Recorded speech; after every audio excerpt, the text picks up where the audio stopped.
자, 오늘 레위기 23장에서 우리가 여호와의 절기를 공부하려고 합니다.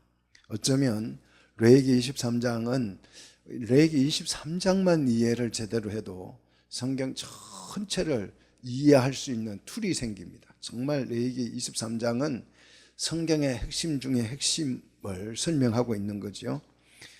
AI를 시켜가지고 제가 여호와의 절기라는 표현과 이스라엘의 3대 절기, 이스라엘의 절기라는 이 표현, 자, 여호와의 절기와 이스라엘의 절기라는 이 두 신학적 용어를 가지고 신학자들이 논문이나 책에서 여호와의 절기라고 표현을 많이 하는지 아니면 이스라엘의 절기라고 표현을 많이 하는지 조사를 시켰습니다. 조사를 시킨 결과 이스라엘의 절기 또는 유대인의 3대 절기 이런 표현이 압도적으로 많이 쓰였다는 거죠. 그리고 여호와의 절기라는 표현은 거의 쓰지 않았다는 거예요. 거의 쓰지 않고 성경을 인용할 때 성경 구절에 나올 때나 인용을 했지, 이 절기에 대해서 설명할 때는 신학자들이 압도적으로 이스라엘의 절기다, 이스라엘의 3대 절기다 이렇게 표현을 했다는 거예요. 저는 이걸 보고 정말 슬프다는 생각이 들었어요. 정말 성경에 오늘 성경 보시면 여호와의 절기, 유월절은 여호와의 절기고 무교절도 여호와의 절기고 안식일은 여호와의 안식일이고 전부 다 여호와의 절기라고 표현을 하고 있음에도 불구하고 세계에 있는 모든 학자들이 이스라엘의 절기다 이렇게 표현을 하고 있다는 거예요. 자, 만약에 이 무교절, 77절, 초막절이 유대인의 절기라면 굳이 우리가 여기 설교 시간에 이걸 배울 필요가 있다 없다? 배울 필요가 없어요. 자, 어떤 대부분의 신학자들이 그렇게 얘기합니다. 성경에는 도덕법이 있대요. 도덕법은 이제 십계명 같은 걸 말해요. 의식법이 있대요. 의식법은 제사법을 말하죠. 뭐 속죄제는 어떻게 제사법. 이 제사법은 성취가 됐다는 거예요. 그리스도를 통해서. 그렇죠. 성취가 됐죠. 우리 속죄제 안 드리잖아요. 그 다음 도덕법은 십계명 같은 이런 법인데 이거는 아직 성취가 영원히 지켜져야 한다. 뭐 살인하지 말라, 간음하지 말라 이런 거 지켜야 한다. 이거는 도덕법이다. 그 다음에 시민법이 있어요. 이제 시민법이 있는데 시민법들은 우리가 지금까지 배웠던 오늘 22절 같은 거 이런 것들이 시민법이죠. 밭을 곡식을 벨 때에는 다 베지 말고 모퉁이는 남겨둬라 이런 건 시민법이어서 이 시민법은 이스라엘 백성에게 이 법은 줬기 때문에 우리하고는 상관없는 법이다. 그래서 이제 별로 이거는 가치가 없다. 이렇게 신학교 가면 그렇게 배워요. 그렇게 공부를 시킵니다. 그래서 제가 어느 분이 얼마 전에도 그런 얘기를 막 하길래 제가 이게 이스라엘에게 주신 법이라고요? 이게 도덕법이라고요?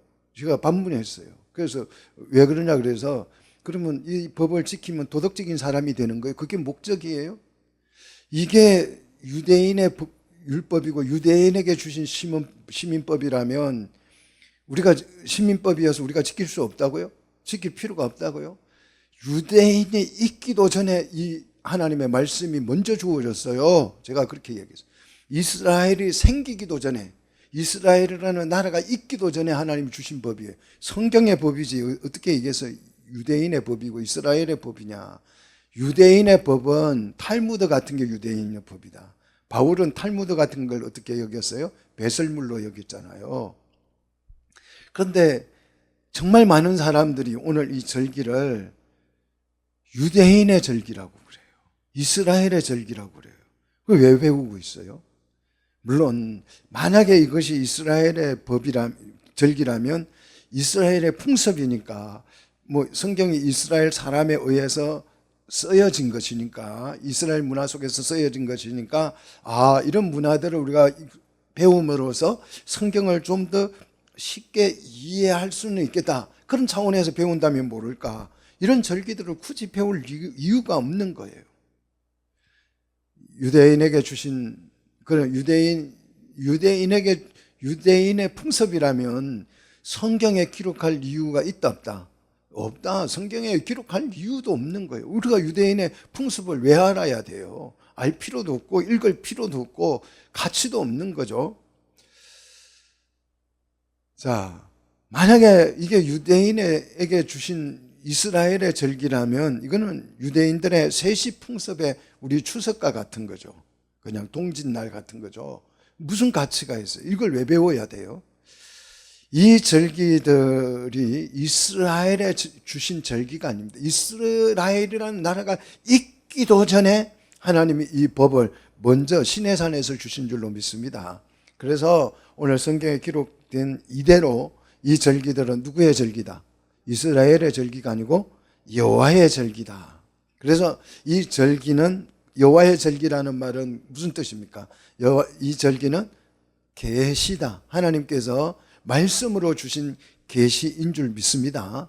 절기는 계시예요. 하나님이 자신의 말씀을 이렇게 풍습 문화로 이렇게 보여주신 것입니다. 믿습니까? 그런데 조직신학에도 보면 하나님의 계시 중에는 역사도 있고 표적도 있고 다 있는데 절기는 안 들어있는 것 같아요. 이만큼 이 절기에 대해서 무식하다 이게. 신학자들도 무식하고 교인들도 무식하고 목회자들도 무식해서 이 절기에 대해서 뭐 이스라엘의 절기다 이래가지고 그냥 이스라엘에는 이런 절기가 있대, 이런 식이에요. 자, 정말 이 절기는 성경에 빼댑니다. 이 절기만 완전히 이해를 하시면 성경 전부가 이해됩니다. 정말 핵심 중에서 핵심인 것이 여호와의 절기, 오늘 소개하고 있는 이 내용이에요. 그래서 잘 배우시기를 축복합니다. 이 절기, 3대 절기, 무교절과 그 다음에 칠칠절과 초막절, 이 3대 절기와 함께 나오는 것이 안식일이죠. 그 다음 아까 우리 찬송에도 가사에도 나왔죠. 6월절 어린 양 하면서 6월절이라고 했는데 6월 1입니다. 그 다음 나팔절이라고 많이 표현하는데 나팔일이에요. 그 다음 속죄일, 요 네 가지를 포함하면 정말 성경을 다 이해할 수 있어요. 이 성경은 이 절기와 함께 모든 내용이 기록되어져 있어요. 빼대로 형성되어져 있다는 것을 여러분이 이제 오늘 성경을 배우면 이해가 될 줄로 믿습니다. 하나님은 성경 계시를 우리들이 정말 이해하기 쉽도록, 이해할 수 있도록 이 절기를 통해서 실제 우리 삶을 살아보도록 한 거예요. 살아보도록. 실제로 살면서 하나님의 말씀을 생활로서, 몸으로서 체득할 수 있도록 해 주셨어요.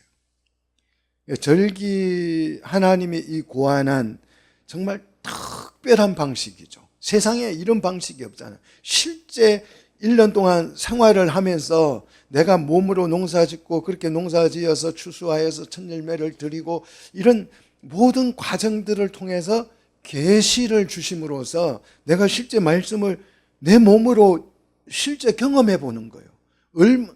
이렇게 몸으로 경험한, 몸으로 익혀서 배운 이것은요, 잊혀지지가 않잖아요.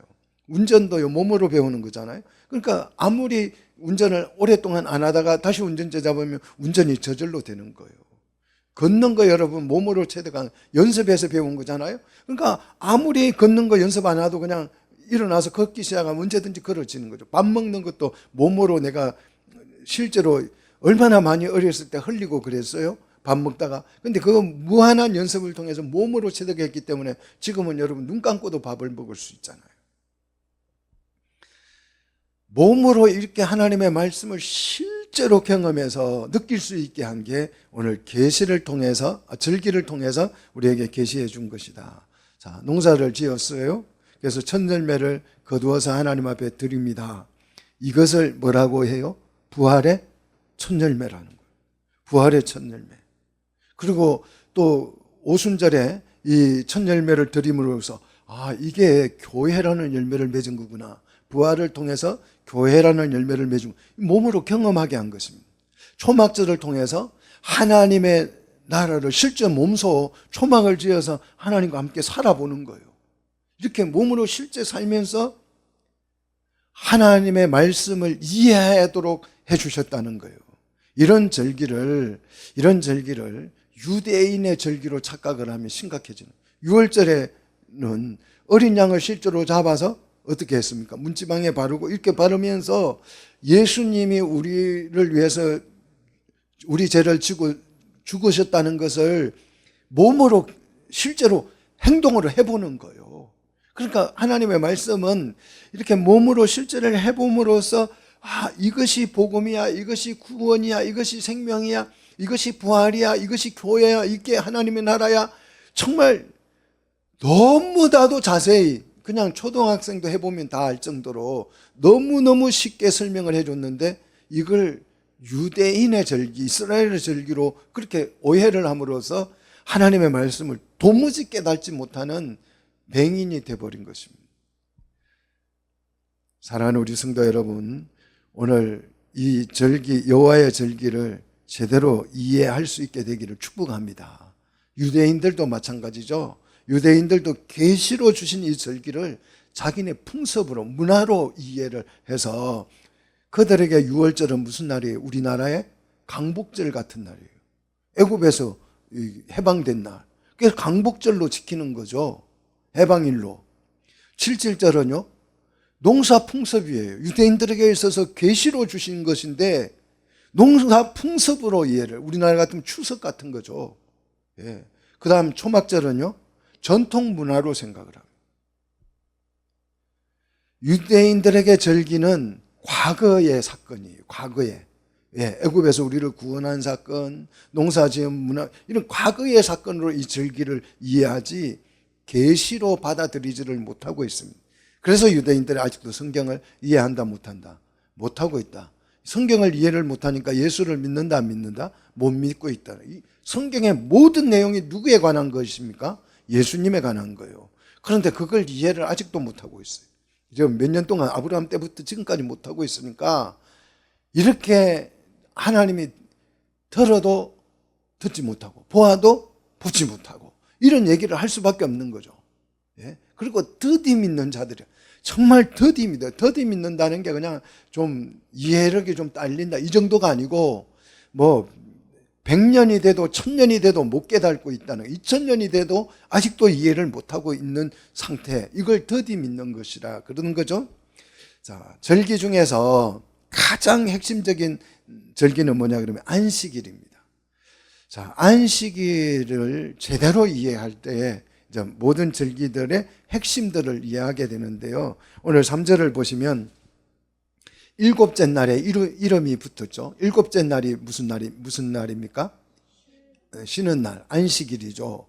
자, 이 안식일의 목적이 뭘까요? 그냥 쉬면 되는 거예요.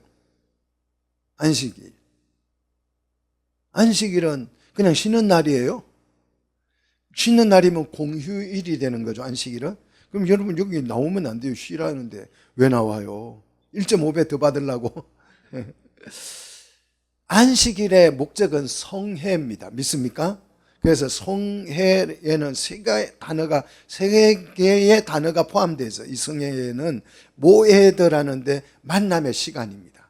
만남의 시간을 정하는 것이고 미라크라는 단어가 들어있는데 하나님이 소집한 모임이라는 뜻이에요. 미라크는. 그 다음에 모샤브라는 단어가 들어있는데 거주지라는 개념. 이 세 개가 이 성회 안에 다 들어있어요.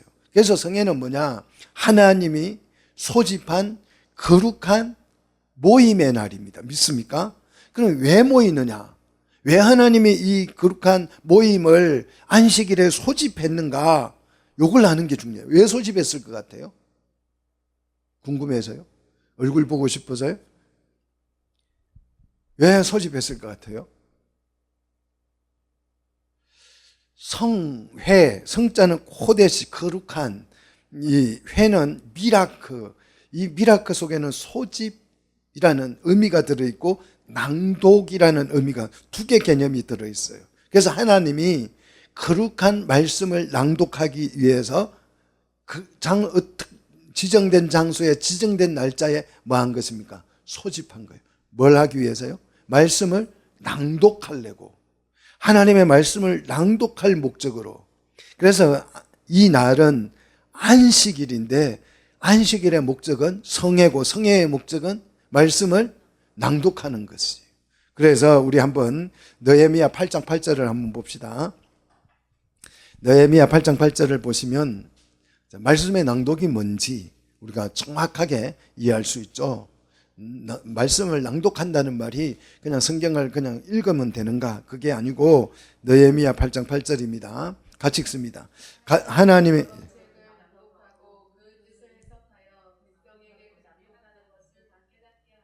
자, 한번 보십시오. 하나님의 율법책을 뭐 하고요?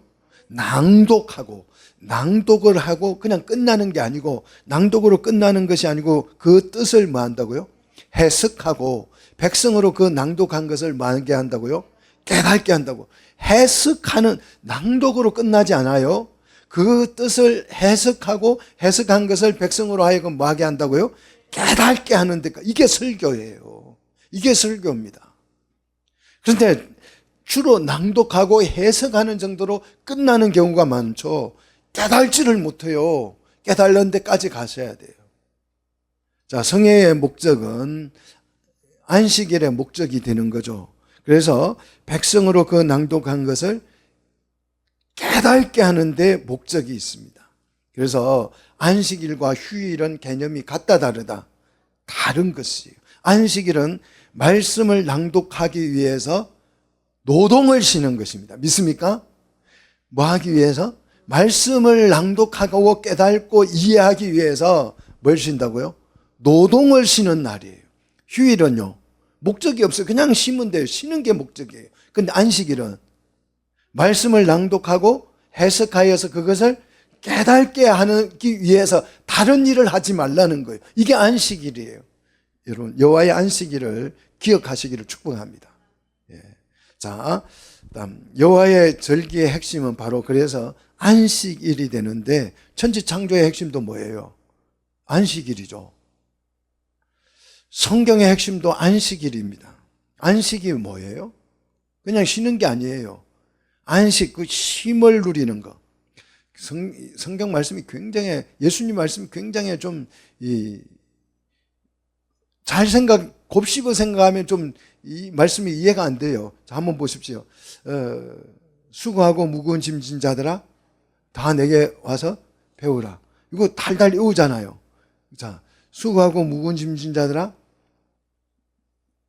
내게로 와서 쉬라. 그러면서 내 멍에는 쉽고 가볍다. 자, 멍에라는 거는 뭐 하는 거예요? 멍에. 소에게 멍에를 지울 때는 왜 멍에를 지워요? 일 시키려고. 그런데 예수님이 와서 쉬어. 그러면서 자기의 멍에를 뭐 해요? 지워줘요. 멍에를 주면서 내 끈은 쉬워. 편해. 아니, 일이 편한 일이 어디 있어요? 다 힘들지. 그죠? 그러니까 쉬라고 말을 하는데 또 멍에를, 이 말 모순이 되잖아요. 그러면 멍에를 벗겨준다 이래야죠. 근데 다시 멍에를 지워준대요. 그러면서 멍에를 지워줄 테니까 쉬래요. 모순이 되잖아요. 이게 안식일 개념이 이해가 안 되면 이 말이 이해가 안 되는 거예요. 안식일은 그냥 쉬는 게 아니고 멍에를 메고 배우는 거예요. 믿습니까? 이 배우기 위해서 다른 일을 뭐 하는 겁니까? 중단하는 거예요. 그래서 이 쉼이 이루어지는 겁니다. 멍에를 메고 배움으로써 진짜 쉼을 얻는 거예요. 진짜 쉼. 이 쉼을 우리는 샬롬이라고 그러면 평안, 안녕 뭐 그런 뜻이에요. 화평이 이루어지고 갈등이 사라지고 이런 거예요. 마음에 쉼이 일어나기를 주의 이름으로 축복합니다. 정말 교회 앉아 있어도 마음이 막 복잡해 죽어요. 그건 안식일이 아닌 거예요. 주님의 말씀을 메고 뜻을 깨달아서 내 속에 뭐가 이루어져야 합니까? 쉼이 이루어져요. 이게 샬롬이고 안식입니다. 자, 그래서 성경의 핵심도 안식일이고 샬롬이 성취되는 것이고, 이 샬롬의 성취를 우리는 하나님의 나라가 실현되는 것으로 봅니다. 이거는 하나님이 통치할 때에 이 샬롬이 이루어지는 거죠. 자, 6월 1과 무교절. 자, 이 6월 1은 죄와 사망에서 뭘 얻는 날입니까? 자유를 얻는 거죠. 그죠? 6월절에 죄와 사망에서 어떻게 돼요? 구원을 받아서 자유를 얻어서 내게 뭐가 주어지는 것입니까? 샬롬이 안식이 실현되는 거예요. 무교절에 예수 그리스도의 부활로 생명이 주어짐으로써 사망에서 건짐을 받아서 우리는 샬롬을 이루는 거예요. 안식을 누리는 거예요. 자, 7절은요. 7절에는 옛사람과 구습을 완전히 벗어버리고 새 사람을 입는 거죠. 7절에는. 그래서 새 사람이 되는데 그 새 사람을 뭐라고 부른다고요? 교회라고 부른다고요. 새롭게 구습을 벗고 새롭게 된 사람을 우리는 뭐라고 불러요? 교회라고 부르고, 다른 말로는 신부라고, 그리스도의 신부라고 부르는. 그래서 새 사람이 됐기, 구습에서 벗어나서 새 사람이 됐기 때문에 샬롬이 실현되는 거예요. 초막절에는요. 초막절에는 막 그리스도에게서 뭐가 쏟아져 나와요?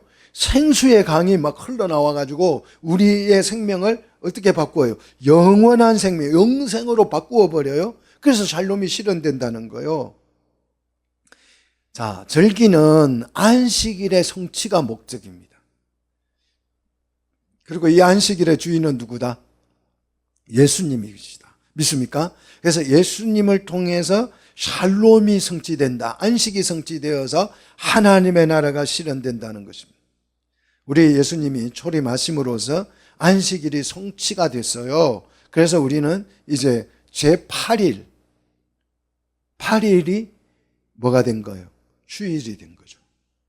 8째 날이. 자, 첫째 날부터 쭉 가서 마지막 날이 뭐예요? 7째 날이 안식일이 있는데, 예수님이 안식일의 주인이 돼서 새로운 삶을 우리에게 부여해 주셨습니다. 새로운 시대를 부여해 줬기 때문에 뭐가 된 거예요? 8째 날, 8번째 날이 주일이 된 거예요. 이게 주일의 기원입니다. 그래서 초막절에 배우면, 이제 초막절에는 8일이 나오는 것이죠. 그래서 자, 주일의 기원은 바로 초막절에 있는 거죠. 자, 오늘 그래서 2절을 보시면 성회로 공포한 여호와의 절기들, 성회로 공포했습니다. 성회로, 이 절기들은 성회로 공포한 여호와의 절기들을 소개하는데, 3절, 7째 날을 너희가 거하는 어디에서? 각처에서 지킬 것이다 그랬어요. 여호와의 절기로, 여호와의 안식일로 지정하고 성회로 지킬 것을 요구하고 있죠. 자, 우리가 성경을 읽을 때에 속죄일, 또 77절, 이렇게 일을 붙이는 날이 있고 뒤에 절을 붙이는 날이 있어요. 그죠?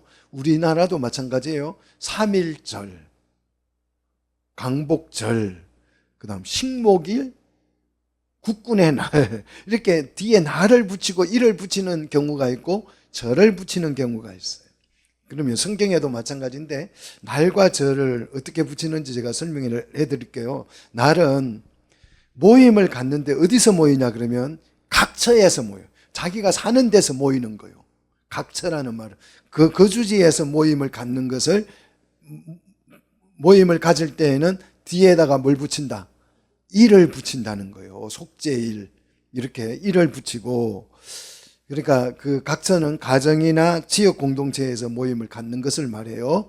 자, 이 절을 붙이는 것은, 자, 절기라는 의미인데, 각처에서 모이는 것이 아니고 어디에서 모여요? 이 절이 붙은 날은 예루살렘으로 와야 돼요. 누구든지 예루살렘으로 와야 합니다. 예, 오는 게 목적이에요. 직계라는 것이. 그래서 이스라엘 하나님의 언약 백성 전체가 어디로 직계를 합니까? 예루살렘으로 직계를 해서 한 몸을 이루는 예행 연습, 하나님의 나라를 실현하는 몸으로 예행 연습을 하는 것입니다. 자, 그러면 날과 절은 어떻게 다르냐? 날은 하루 동안 성회로 모여요. 하루만, 딱 하루만 모입니다. 자, 그래서 오늘 5절을 보시면 유월절이라고 되어 있죠. 예, 유월절. 그러면 유월절은 일주일 동안 모여야 절이 되는 거예요. 근데 유월절은 며칠이에요? 하루입니다. 하루. 그리고 원어를 보시면 절이라는 단어가 없어요. 그냥 유월이에요. 유월날. 페샤흐라 그러는데 단 하루를 말합니다. 이 유월날에는 하루만 예루살렘으로 오는 게 아니에요. 유월날은 어디에서? 자기 거주지에서 모이는 거죠. 자, 그래서 유월날은 유월절이 아니고 유월날로 번역을 하는 것이 올바른 것이죠. 그리고 뒤에 속죄일이 나오잖아요. 속죄일은 며칠이에요? 7월 10일 하루예요. 그러니까 하루니까 이거는 속죄일이라고 그렇게 붙였어요. 안식일도 하루니까 안식일이 붙는 거예요. 안식일이 붙는 거고, 나팔절이라고 자꾸 부르는데 나팔절은 7월 1일이죠. 하루예요, 하루. 그러니까 나팔일이라고 불러야 되는데 우리 번역 성경에는 절을 붙여놨습니다. 이 성경을 이해 못하니까 이런 오해를 자꾸 이상하게 번역을 해놓는 거예요. 절기는 딱 3개뿐이죠. 무교절, 칠일절, 초막절. 이거는 최소 7일 이상입니다. 그래서 이 절자는 하그라는 단어예요. 이제 무교 하그, 칠질 하그, 초막 하그. 이 하그라는 말은 축제라는 뜻을 가지고 있습니다. 그래서 이 하그가 붙은 날은 무조건 각처에서 모이면 안 돼요. 어디로 와야 합니까?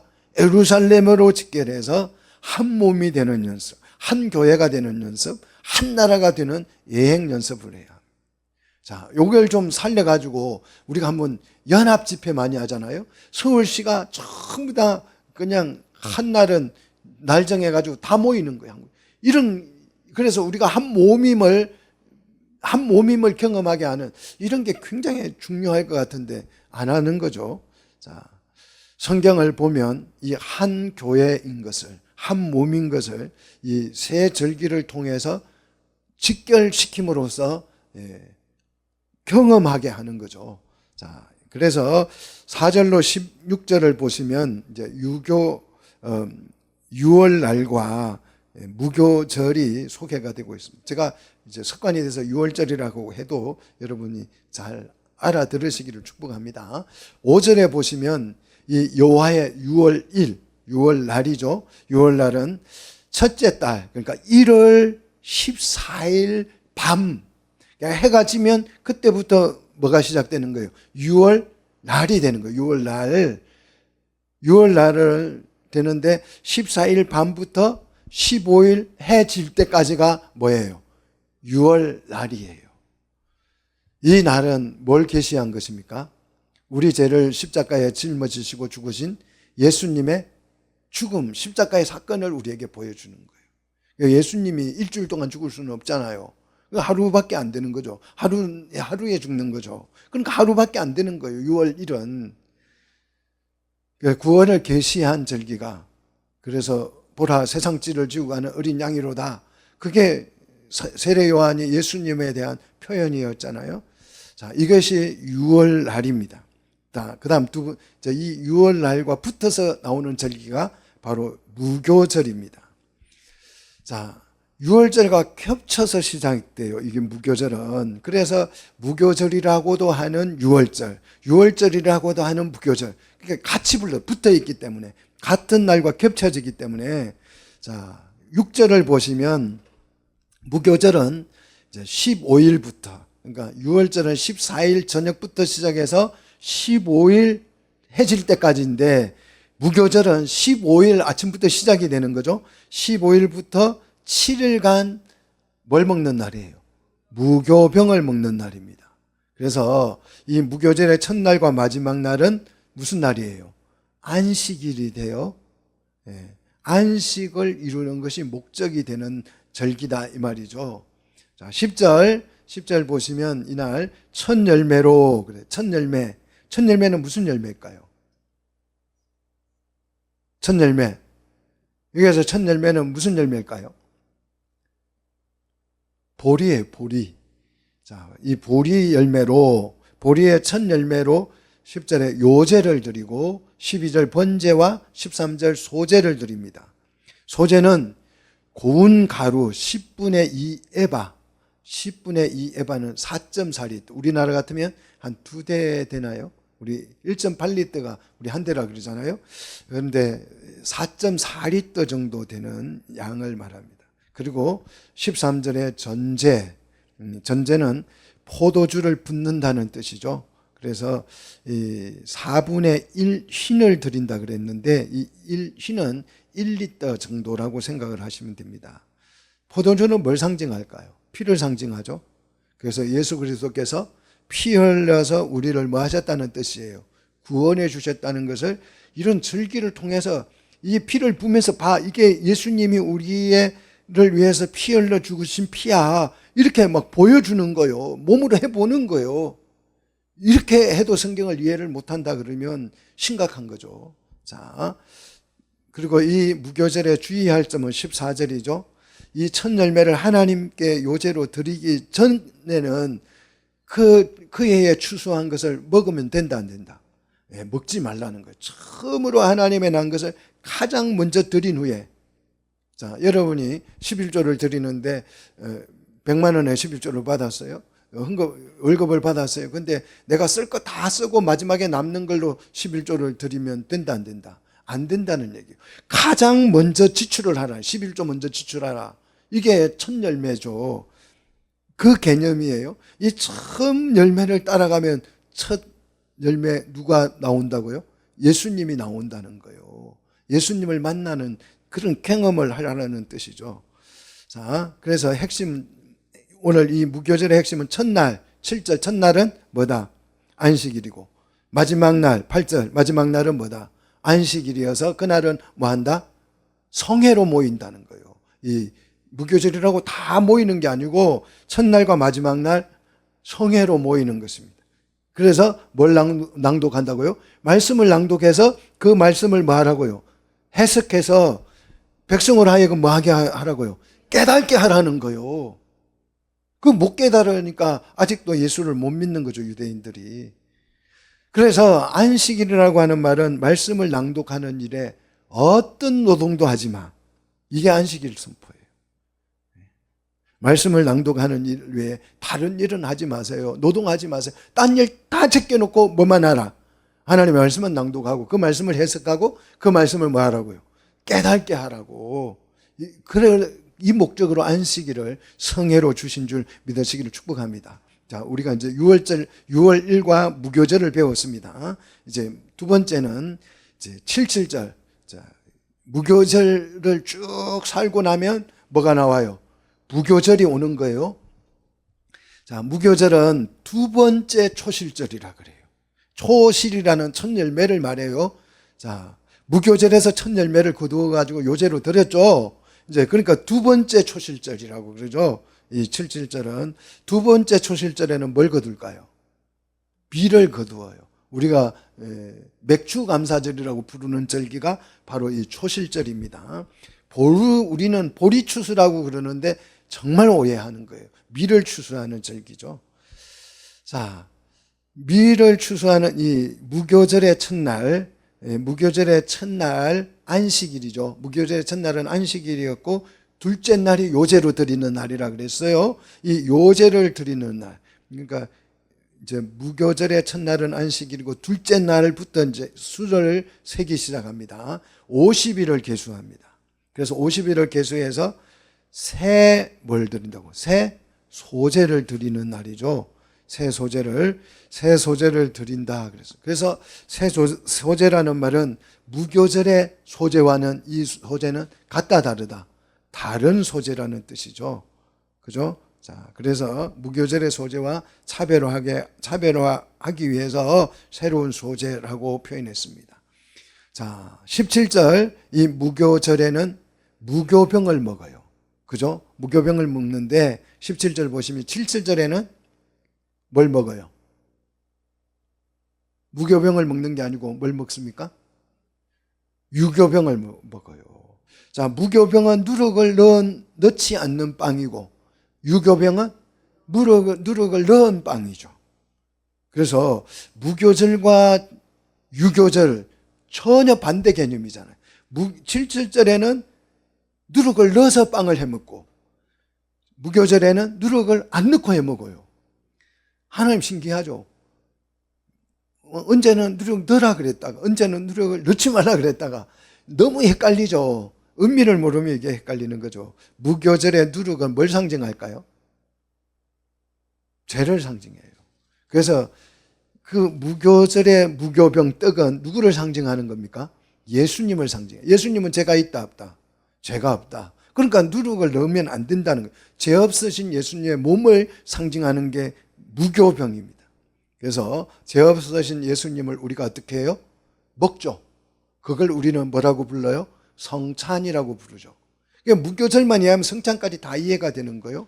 그럼 성찬을 왜 먹는다고요? 그리스도와 내가 한 몸이 되는 거라고 그랬죠. 그래서 그리스도의 몸을 먹음으로써 우리는 사는 거예요. 그게 사람이 떡으로만 살 것이 아니고 뭐로 산다? 말씀으로 산다는 것을 우리에게 설명해 주는 것입니다. 이게 무교절의 무교병을 의미합니다. 자, 그러면 이 77절의 새 소재, 여호와께 드리는 새 소재를 드리는데, 자, 17절 처소, 그러니까 자기 집에서 10분의 2 에바로, 그러니까 미래 첫 열매를 거둔 그것을 10분의 2 에바로 만든 떡 몇 개요? 2개를 가져오는 거예요. 집에서 만들어서 가져오는 거죠. 그런데 그 만들 때 뭘 넣어라? 누룩을 넣어서 만들라는 거예요. 이 떡은. 자, 77절의 떡은 뭘로, 누룩을 넣어서 만들어서 천요제로 드린다는 것입니다. 자, 여기에 천요제라고 한, 굳이 앞에 첫 번째 요제라고 하는 것은 이제 두 번째 요제가 나온다 안 나온다 예고하고 있는 거죠. 자, 8절 18절 이제 이 떡 2개를 만들어서 요제를 드릴 때에 18절 번제, 여기서 번제는 이스라엘 백성들은 항상 365일 뭘 드린다? 소제와 번제를 드려요. 그래서 맨날 드리는 번제라고 해서 이 번제는 상번제라고 부르고, 아침 저녁으로 2번씩 드렸죠. 그 상번제와 함께 이 떡을 하나님 앞에 드립니다. 언제요? 7절에는. 그러니까 평소에는 번제만 드렸는데 이 날만큼은 떡 2개 만들어 와서 유교병을 만들어 와서 이 떡과 함께 뭘 드리는 거예요? 번제를 드립니다. 그리고 그러니까 특별한 절기죠. 그리고 일반 소제, 매일 소제와 함께 상번제, 전제, 번제를 드려서 다 연소를 시키는데, 이 떡에는 뭘 넣었어요? 누룩을 넣었어요. 누룩을 넣은 떡은 제단에 올릴 수 있을까요? 없을까요? 없어요. 우리가 레위기 2장 11절에서 배웠습니다. 누룩이 있기 때문에 이 떡은 번제단에, 번제와 함께 드리기는 드리는데 번제단에 올리면 태워지겠죠. 탈 텐데 이 누룩이 들었기 때문에 번제단에 올릴 수 있어요? 없어요? 안 올려요. 그러니까 떡은 남는 거죠. 잘 기억하십시오. 자, 그래서 19절 보시면 이제 속죄제와 또 화목제를 드려요. 번제를 드리고 난 다음에 속죄제와 화목제를 드리고 20절에 두 번째 요제가 나오죠. 두 번째 요제를 드립니다. 이 두 번째 요제는 첫 열매로 만든 떡 2덩이와 무엇과 함께 드려요? 어린 양 2마리, 2마리를 번제로 드리는 게 아니고 요제로 드립니다. 요제로. 요제는 흔든다는 뜻이죠. 흔들어서 하나님 앞에 드린다는 뜻인데, 이렇게 요제를 드린 후에 그 떡과 어린 양 2마리를 어떻게 합니까? 제사장에게 성물로 주는 거예요. 양식으로 준다 이 말이에요. 자, 그러면 왜 7절에는 유교병을 만들까 하는 거예요. 자, 무교절에는 무교병을 만들라 그랬는데 왜 7절에는 누룩을 넣어서 왜 유교병을 만들까? 유교병, 이 누룩은, 이 77절의 누룩은 뭐냐? 여러분, 누룩이 뭐라고 생각합니까? 빵을 부풀리죠. 그러니까 우리 막 속에 들어와서 우리를 부풀리는 게 뭐죠? 말씀이고 복음이죠. 복음입니다. 하나님의 나라죠. 천국 복음이 온 세상에 퍼진다는 의미예요. 그래서 이걸 예수님이 정말 쉽게 설명을 해 주셨죠. 마태복음 13장 33절에 한번 보십시오. 마태복음 13장 33절에 오늘 이 유교병을 설명하는 거예요. 유교병을 예수님이. 근데 이 절기를 모르니까 이게 유교병 설명인지 777 설명인지를 몰라요, 사람들이. 자, 13장 33절 보면 천국은, 그래서 하나님의 나라는 누가요? 여자가 그랬어요. 왜 여자예요? 남자가 아니고. 왜 남자예요?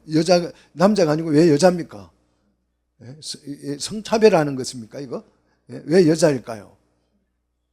그리스도의 신부, 교회자, 교회. 교회는 여자예요. 에클레시아, 여성형입니다. 여자는 교회를 의미하죠. 교회가 뭐 한 겁니까? 이 누룩을 얻다가 가루, 천열매 소재 가루에다가 서말에다가 넣어서 전부를 뭐하게 한 것이다. 부풀게 세상의 복음으로 막 번져나가게 한 것이다. 그래서 떡 두 덩이, 왜 한 덩이가 아니고 두 덩이예요? 교회는 떡 두 덩이가 있어야 돼요. 믿습니까? 교회는 떡 두 덩이여야 합니다. 자, 그러면 이 두 덩이, 어린 양 두 마리, 이게 뭐냐? 어린 양 두 마리, 어린 양은 다 예수님이다 그러면 안 돼요. 우리도 주는 나의 목자시니 우리는 하나님의 어린 양. 그렇죠? 어린 양은 우리를 의미하기도 해요. 자, 예수님의 우리는 어린 양인 줄 믿습니다. 자, 떡 두 덩이와 왜 양 두 마리냐? 이게 유대인과 이방인을 상징하는 것이. 교회는 유대인 혼자서 교회에 된다 안 된다? 절대 안 되는 것입니다. 이방인 혼자서 교회가 될 수 있다 안 된다? 안 된다는 것이. 유대인과 이방인이 한 몸이 되어서 그리스도와 연합이 될 때에 뭐가 된다? 교회가 된다는 거죠. 자, 왜 교회는 두 사람 이상이 모여야 될까요? 교회는 왜 두 사람 이상 모여야 돼요? 이게 모르면 이제 세상이 다 망가지는 거예요. 이걸 모르면. 교회가 두 사람이 돼야 되는 이유는 생육하고 번성하기 위해서입니다. 그래서 교회는 남녀로 구성돼야 돼요. 믿습니까? 자, 남녀로 구성되는 것을 우리는 가정이라고 그래요. 뭐 독신 가정하는, 독신 가정은 가정이 아니에요. 아니, 독신이 어떻게 가정입니까? 혼자 있는 게 어떻게 가정이에요? 그건 가정이 될 수 없는 거죠. 가정은 남녀가 모여서 출산을 할 때 가정이 되는 거예요. 믿습니까? 부부가 가정이 되는 거죠. 이해되세요? 자, 그래서 교회는 남녀로 구성이 되어야 하기 때문에 이 떡 두 덩이를 요구하는 거죠. 그래서 77절은 뭘 상징합니까? 교회를 상징하죠. 자, 여기에서 이제 질문을 하나 던질 수 있죠. 이렇게 교회 이야기하고 뭐 천열매 이야기하고 막 하다가 뭐 소재, 번제, 뭐 속죄제, 화목제 막 다 이야기하다가 22절에 갑자기 뜬금없이 한 구절이 등장을 하죠. 우리 22절 한번 같이 읽어볼까요?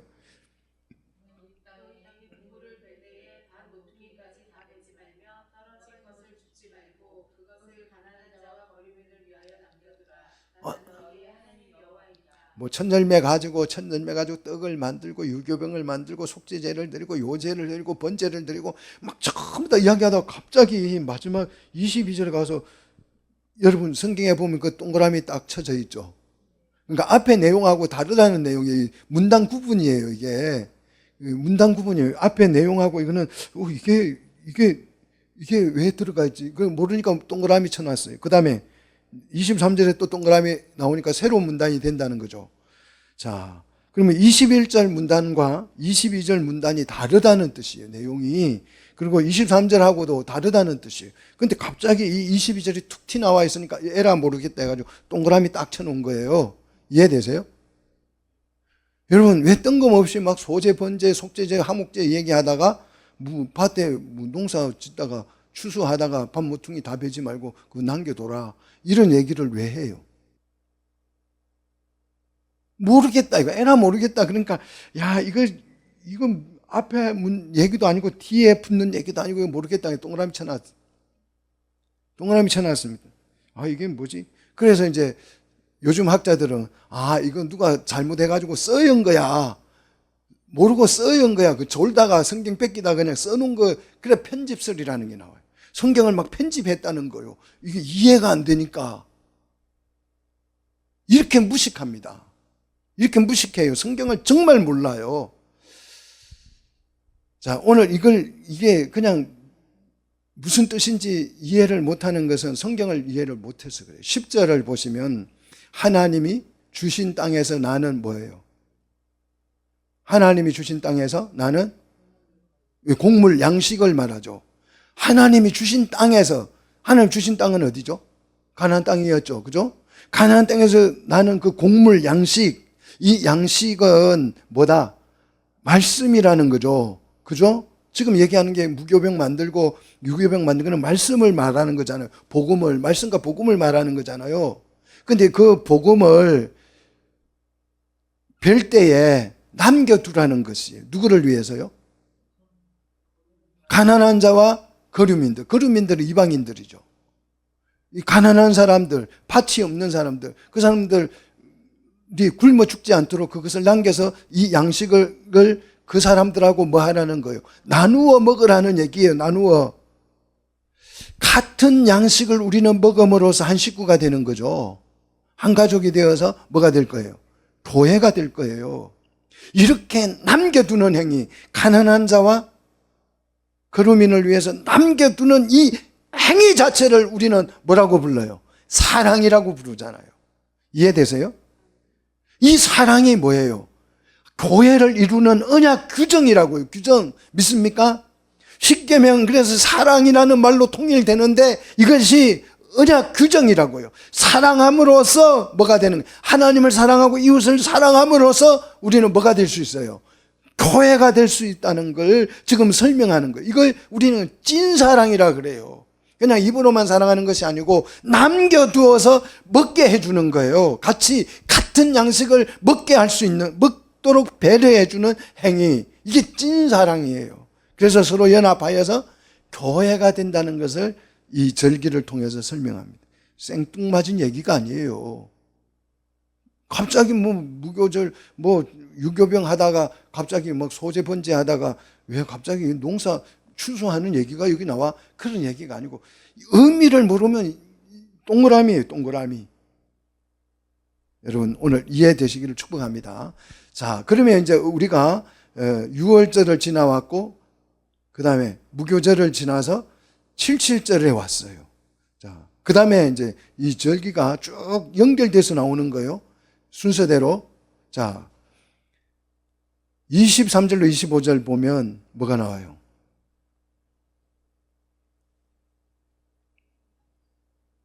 나팔 부는 날이 나오죠. 나팔 부는 날, 나팔절이라고 하는데 나팔절이 아니고 나팔일이다. 7월 1일이 먼저 7월 달 온 거예요. 쉬는 날이라 그래요. 7월. 자, 한번 보십시오. 24절 보시면 일곱째 달 그 달 첫날은 너희에게 뭐 하는 날이니? 쉬는 날이 될지니. 쉬는 날이 아니고 사실은 무슨 날이에요? 안식할 날이 될지니. 이렇게 번역을 해야 되는 거죠. 안식일이 될지니. 그런 말인데 쉬는 날. 그러니까 공휴일 개념으로 만들어놨죠. 자, 안식일은 특별한 목적을 가지고 쉬는 날이에요. 노동을 쉬는 날인데 이 쉼의 목적은 24절에 보니까 나팔을 불어서 뭐 하는 날이에요? 기념하는 날이에요. 나팔을 불어서 기념하고 이 날을 뭐로 모여요? 성회로 모인다고요. 성회로 모여서 말씀을 낭독할 거예요. 그러니까 말씀을 낭독하는 일 외에는 다른 일은 뭐 하라는 거예요? 쉬라는 거예요. 그러면 자, 뭘 기념해야 되죠? 내가 새 사람이 돼서 과거의 나가 없어지고 새로운 사람이 돼서 교회가 된 거죠. 그죠? 그래서 나팔절에는 이거 과거에 내가 죄인이었는데 이렇게 새로운 사람이 되었으니까 그걸 잊어버리면 돼야 안 돼요.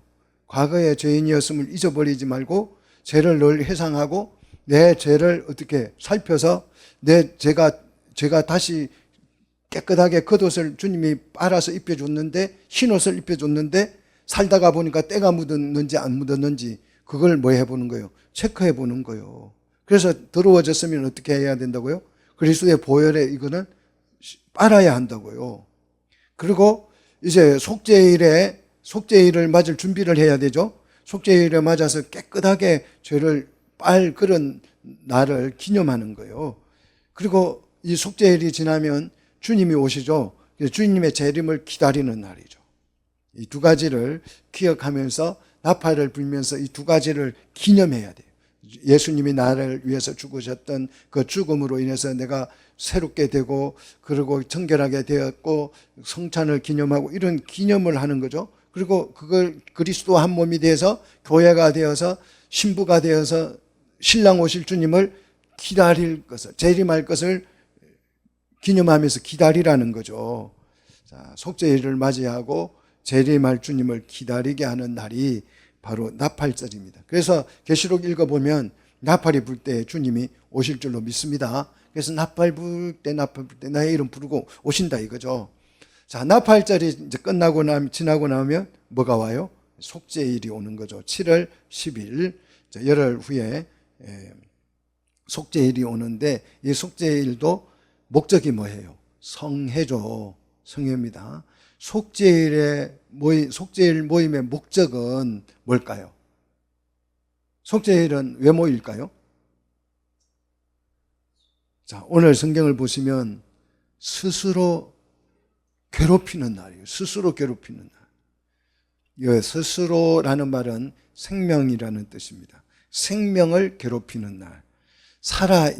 내가 살아있다면 자기 살아있는 생명을 막 심히 괴롭히는 날이 속죄일입니다. 그래서 이 괴롭힌다는 말이 3번 강조가 되죠.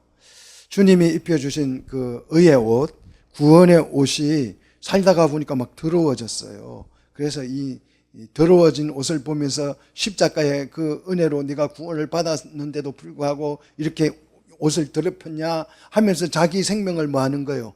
괴롭히는 거예요. 그래서 그 옷을 빨아서 벗어서 어떻게 해야 돼요? 그리스도의 십자가에 빨아야 한다는 거죠. 그 내용이 계시록 7장 오늘 오전에 읽은 말씀 14절, 큰 환란에서 나오는 자들은 어린 양의 피에 옷을 뭐 한다? 씻어서 휘게 한다. 계시록 22장 14절에 두루마기를 빠는 사람들이 복되다. 이들은 생명나무에 나갈 수 있다. 이 일을 하지 않으면, 자기의 옷을 막 그리스도의 구속으로 구원을 받았는데도, 옷이 깨끗하게 됐는데도 불구하고 그 옷을 내가 살다가 보니까 더럽혔어요. 그런 것을, 그래서 이 나쁜 놈 하면서 내가 이렇게 은혜를 까먹고 옷을 더럽혀서 되겠어? 다시 십자가에 보혈에 옷을 빨아 깨끗하게 입는 이 일을 하지 않으면, 이 일을 안 한다면 29절에 어떻게 된다? 백성 중에서 끊어진다는 거예요. 그래서 이 속죄일은 하루 내내 자기를 뭐 하는 날이에요? 괴롭히는 날이에요. 회개하는 날이다 이 말이에요. 이 회개하는 일 외에는 아무것도 하지 마. 이게 뭐예요? 안식일이다. 믿습니까? 그리고 30절에 그걸 안 한다면 어떻게 된다고요? 백성 중에서 그냥 멸절해버리는 것이다. 그래서 31절, 이 일 외에는 아무것도 하지 말라. 그래서 이 안식일에는, 속죄일 안식일에는 자신의 생명을 뭐 하는 날이다? 심히 괴롭히는 날이다. 이 괴롭히는 일 외에는 아무것도 하지 마. 회개만 하루 종일 하라는 거죠. 자, 이렇게 이제 속죄일이 끝나면 이제 무슨 날이 와요? 초막절이 오는 거죠. 초막절은 우리에게 있어서 가장 중요한 절기입니다. 초막절은 속죄일이 끝난 지 이제 5일이 지난 7월 15일이 이제 초막절이 됩니다. 초막절은 며칠간 지켜요? 7일간 초막절을 지키게 돼 있죠. 그리고 첫날은 성회, 안식일이라 그랬어요.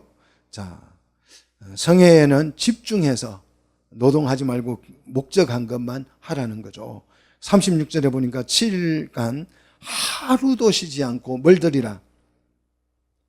초막절에는 36절 하루도 쉬지 않고 뭘 드리라? 화제만 드리라 그랬어요. 신기하죠? 화제만 드리래요. 소재, 번제 막 이런 거 드리는데 그 다른 것도 다 화제로 드리기도 하고 요제로 드리기도 하고 예, 그다음에 전제로 드리기도 하는데 이 초막절에는 무조건 무슨 제사만 뭐 요제 이런 거 없어. 그냥 화제만 드려요. 속죄제 없어요. 그냥 화제만 드리래요. 왜 드려야 되느냐? 왜 7일간 드리라? 이 7일간 드려야 하느냐? 그러면 거룩한 대회이기 때문에 36절이죠. 거룩한 대회이기 때문에. 자, 거룩한 대회 이게 이제 무슨 뜻이냐 그러면 아차라라는 단어인데요. 모임이라는 뜻입니다. 자, 성회도 모임이라는 뜻이지만 이 아차르라는 이 대회라는 것도 모임이라는 뜻이에요. 근데 이 모임은 성회하고는 좀 달라요. 다른 성격의 모임이에요. 자, 이 아차르라는 모임은 엄숙한 모임이다. 그런 뜻입니다. 우리나라 말은 큰 모임이다라는 뜻인데 아니에요. 큰 모임은 그 분량의 의미가 아니고 성격의 의미예요. 엄숙한 모임, 거룩한 모임 그런 뜻인데 이 아차르라는 어근이 굉장히 신비롭습니다. 두 가지 의미가 상반된 두 가지 의미가 들어있어요. 하나의 의미는 모으다는 의미예요. 구속하다, 모으다. 구속한 사람을 모은다는 의미가 있고 다른 한 모임은 억제하고 제지하다 그런 모임이 있습니다. 그러니까 이 단어 자체가 계시의 단어죠. 자, 하나는 못 오게 하고 억제하고 분리시키고 하나는 다시 모으는 이 상반된 단어가 이 아차라 단어 속에 같이 들어있는 거예요. 제거한다는 의미와 모은다는 의미, 구속한다는 의미가 정말 정반대의 뜻이 한 단어 안에 신비하게 붙어 있는 게 이 아차르라는 계시된 단어예요. 자, 요걸 예수님이 너무너무 잘 설명을 해주죠. 이 초막절을 너무너무 잘 설명해 주는 게 마태복음 13장 24절 30절이에요. 24절부터 30절 그걸 일명 우리는 무슨 비유라 그래요? 가라지 비유라 그래요. 자, 보십시오. 밭에 가라지와 알곡이 함께 자라요. 그죠? 함께 자라는데 추수 때가 되면 이거 두 개를 다 모아요. 모으죠. 모아가지고 어떻게 합니까? 먼저 가라지를 어떻게 해요? 묶어서 뭐 해요? 불살라 버려요. 불살라. 그리고 알곡은 어떻게? 곡간에 넣어요. 자, 불사른다 그랬어요. 그러니까 이 초막절에는 무조건 뭐 한다? 화제만 드린다. 불사르는 제사잖아요. 화제가 불사름을 화제예요. 화제. 가라지를 다 모아서 하나는 제거해버리고 하나는 곡간에 넣는 거. 이게 초막절이에요. 또 그 밑에 36절로 43절 보십시오. 세상 끝에도 그러하리라 그래요. 세상 끝에. 이게 초막절은 세상 끝이에요. 세상 끝 얘기예요. 끝에 일어날 얘기입니다. 그래서 이 초막절은 모이는데 모임의 목적이 분류하기 위한 모임이에요. 분류하기 위한 모임. 그래서 언약을 위반한 자들은 거두어서 어디에? 풀무불에 넣는 행위고 넣기 위해서 모으는 것이고 곡식은 아버지 나라에 해같이 빛나도록 하게 하기 위해서 곡간에 천국에 넣으려고 하는 거예요. 들어가게 하려고 모으는 거죠. 그럼 모임은 모임인데 하나는 제거의 목적이 있고 하나는 하나님 나라에 들어가도록 하기 위한 목적으로 모으는 거죠. 자, 그 다음 13장 47절에 보시면 또 이 초막절 비유가 나오죠. 무슨 비유입니까? 거물 비유죠. 거물에 각종 물고기를 잡아 모아요. 그래서 좋은 물고기는 어떻게 하고? 그릇에 담고 못된 물고기는 대다 버리는 거죠. 제거하는 거죠. 자, 49절로 50절 보십시오. 세상 끝에도 이러하리라. 똑같은 얘기죠. 그래서 악인 중에서 누구를? 의인 중에서 악인을 뭐 하는 거예요? 갈라내는 역할을 하는 거예요. 이게 초막절이에요. 35절의 의미죠. 35절 성의 미라크 코데시는 다 모아요. 자, 35절의 초막절의 모임 이 성에는 다 모읍니다. 악인이고 의인이고 할 것 없이 다 모아요. 다 모읍니다. 그래서 이 혼인 예식에 가보니까 예복을 입은 사람도 오고 안 입은 사람도 같이 모여요. 같이 옵니다. 그런데 36절 7일간 진행되는 동안 이 악인들은 어떻게 합니까? 의인의 회중에서 모임에서 갈라내죠. 그래서 우리가 시편 1편 보면 악인은 의인의 회중에 든다 못 든다? 들지 못한다. 이렇게 노래하는 거죠. 자, 초막절은 그러면 어떻게 분류를 하느냐? 37절 초막절에는 속죄제가 없어요. 초막절에는 뭐 죄사함을 받고 그럴 기회가 없는 것이, 초막절에는 속죄제가 없습니다. 뭐만 있다? 화제만 있다는 거예요. 전부 다 화제예요. 자, 왜 초막절에는 속죄제가 없는가? 초막절이 되면 죄를 더 이상 용서를 할 기회가 주어진다, 안 주어진다? 안 주어진다는 뜻이에요. 초막절은 그러면 그 사람이 착하냐, 믿음이 있느냐, 없느냐, 이런 걸 본다, 안 본다? 안 보는 거예요. 유월절에는 믿음을 봐요. 오순절에는 믿음을 봅니다. 그런데 초막절에는 믿음을 본다, 안 본다? 믿음은 안 봐요. 죄가 있느냐, 없느냐 안 봅니다. 죄는 언제까지? 속죄일에 다 끝나요. 청산이 다 됩니다. 이제 속죄일이 끝나면 죄사함 이런 게 없어져요. 그러면 초막절에는 뭐만 보느냐? 뭐만 볼까요? 열매만 봅니다. 열매만. 그래서 마태복음 3장 8절에 회개에 합당한 열매를 맺어야 돼요. 초막절에는 맺어야 합니다. 마태복음 7장 16절에 열매로 그들을 알지니 그랬어요. 믿음으로 아는 것이 아니고 열매로 안다는 거예요. 마태복음 21장 16절로 20절 좋은 열매를 맺지 못하면 찍혀 뭐가 된다? 불에 던져진다. 화재로 태워진다 이 말이에요. 화재는 불심판을 의미하고 우리가 하늘에서 불이 떨어져서 요한계시록 지금 계속 배우고 있잖아요. 그 얘기입니다. 그래서 의인과 악인을 뭐합니까? 구분한다는 거예요. 초막절에는 의인과 악인을 구분하는 역할을 합니다. 불심판은 회개하도록 하기 위한 목적이 있는 것이 아니고 상과 벌을 주기 위한 목적이 있습니다. 그래서 오늘 40절, 자, 이 날에는 뭘 가지고 나와야 돼요? 뭐가 있어야 손에? 예? 첫날부터 아름다운 나무, 뭐가 있어야 된다고요? 열매가 있어야 돼요. 실과가. 열매를 가지고 와야 돼요. 교회라는 열매, 천국이라는 열매를 가지고 나온 절기를 보내는 날이 바로 무슨 날이다? 초막절이죠. 그리고 번성했다는 표징으로 종려나무까지, 무성한 나무까지, 버드나무. 자, 시편 92편 14절에 보면 종려나무같이 번성하라. 백향목같이 장성하라. 그래서 성장하고 장성하는 것을 상징하는 이 하나님의 나라의 나뭇가지를 취하여, 그랬어요. 내가 가지고 7일간 뭐 하는 날이에요? 이 날은 즐거워하는 날이에요. 속죄일은 하루 종일 슬퍼하고 괴롭히는 날이고, 초막절은 7일 동안 뭐 하는 날이라고요? 즐거워하는 날. 즐거워하는 것이 목적이에요. 희락이 목적입니다. 그러니까 천국이 실현되는 거죠. 그래서 범사에 감사하라.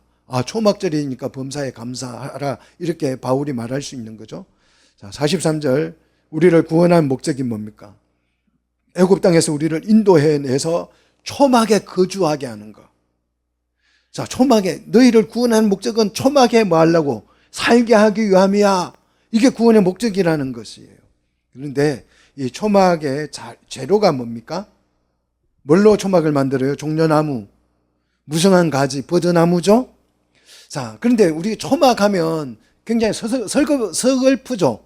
예, 가난하고 그냥 좋은 집이 아니고 그냥 그런 슬픈 집 같이 생각을 하는데, 이 초막이란 초라함의 상징이 아니고 번성한 결과를 말하는 것입니다. 이 나무가 그래요. 종려나무, 무성한 가지, 신의 버들, 이것이 번성을 상징하는 것들이에요. 그래서 천국은 번성하다는 의미로 초막에 거주하게, 우리가 구원을 하신 이유는 초막에 거주를 해서 번성하게 했다는 뜻입니다. 이렇게 하나님의 나라를 실현했다라는 의미로 초막에 거주하라는 것이. 근데 이걸 오해를 해가지고 그냥 애굽의 고난을 좀 한번 생각해봐, 이런 의미가 아니에요.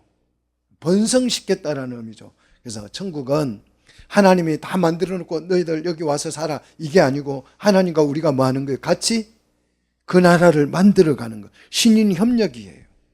그래서 내가 열심히 노력한 것만큼 하나님이 거기에 대해서 뭘 주겠다? 상을 주겠다. 그 나라를 이루지 않으면 쫓겨나서 벌을 받겠다, 이 얘기예요. 자, 구원의 목적이 초막에 거주하는데 누구랑 거주하는 거예요? 하나님과 함께. 그래서 과거의 회상이라기보다는 구원 이후의 목적을 설명하고 있는 것이 초막절입니다. 자, 이것이 오늘 여호와의 절기입니다. 자, 그래서 초막절에는 7일간 지키고 나서 몇째 날이 와요? 8일이 와요. 이 8일이 오늘 주일이고 하나님의 나라의 시작이고 하나님의 나라가 시작됐음을 의미하는 것입니다. 자, 이 8일, 그래서 우리가 주일날로 지키면서 새 생명이, 새로운 인생이 시작됐음을 알려주는 거 있는 거죠. 이게 성경 전체 내용입니다. 요 절기만 다 하셔도 여러분 성경을 다 아는 거예요. 여러분 열심히 이 절기에 대해서 관심 가지고 또 열심히 배우시기를 주의 이름으로 축복합니다.